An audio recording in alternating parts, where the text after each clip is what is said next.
Après quelques observations du chevreuil lors de mes randonnées, et un que j'ai pu photographier en hiver, j'ai décidé de repérer plus précisément le territoire des chevreuils pour pouvoir photographier cet animal.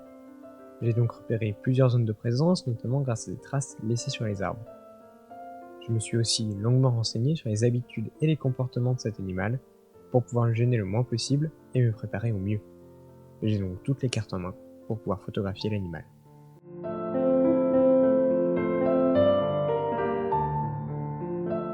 C'est l'été. Après un lever à 5 heures, je vais me balader à la recherche de l'animal, dans un bois où je l'ai aperçu, une fois. Même s'il fait 4 degrés dehors, je monte et poursuis dans le vallon. Mais les indices se font de plus en plus rares.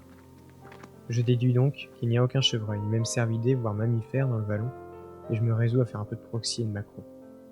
À la redescente, le soleil passe au-dessus des montagnes et m'accompagne. En bref, la sortie pour observer et photographier les chevreuils est restée vaine. 2 jours plus tard, je vis dans un autre bois, où le chevreuil que j'avais vu l'hiver était remonté et où les indices sont présents en masse. Je sais aussi qu'il existe des clairières parfaites pour le chevreuil. Je monte doucement, regardant partout, à l'affût du moindre bruit et attendant le lever du soleil pour éclairer plus qu'une lampe frontale. Cependant, je ne vois rien, jusqu'à 6h30. À ce moment, j'entends quelques craquements dans la prairie, que je surprends. Je m'arrête et 3 chevreuils se découvrent, restant d'abord fixes, puis s'échappant après un petit pas que j'ai fait. Je n'ai pas pu les photographier ni les filmer, mais je ne perds pas espoir, puisque les animaux ont été dans la direction d'un chemin que je dois prendre au retour. Je continue de monter un peu, mais les indices se font de plus en plus rares. Je décide donc de redescendre. Ma seule observation sur le retour est un écureuil roux qui a grimpé à un arbre et que je n'ai pas pu photographier.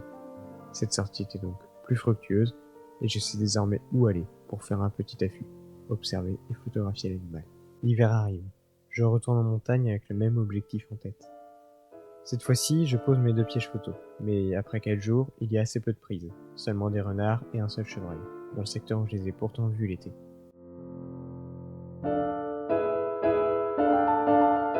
Sur mon ordinateur, je remarque 2 éléments sombres passant sur une vidéo, qui ne présentait rien en premier regard.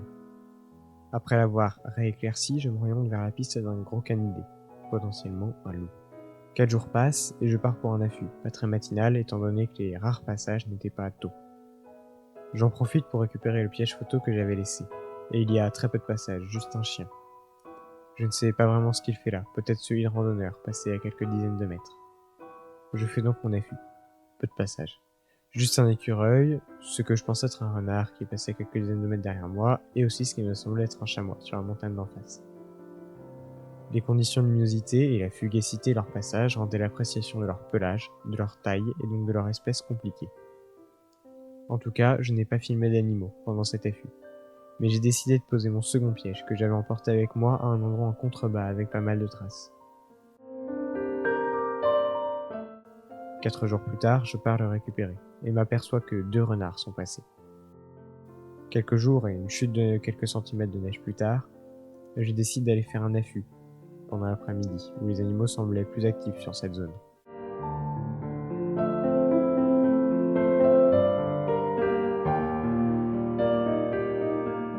Je reste de 15h à 17h sur site, le froid me poussant à rentrer. Cette fois-ci, à part un animal que j'ai fait fuir en arrivant, aucun n'est passé. Je reste donc sur ma faim. Je n'ai plus qu'un seul choix, attendre l'été pour faire de nouveaux affûts.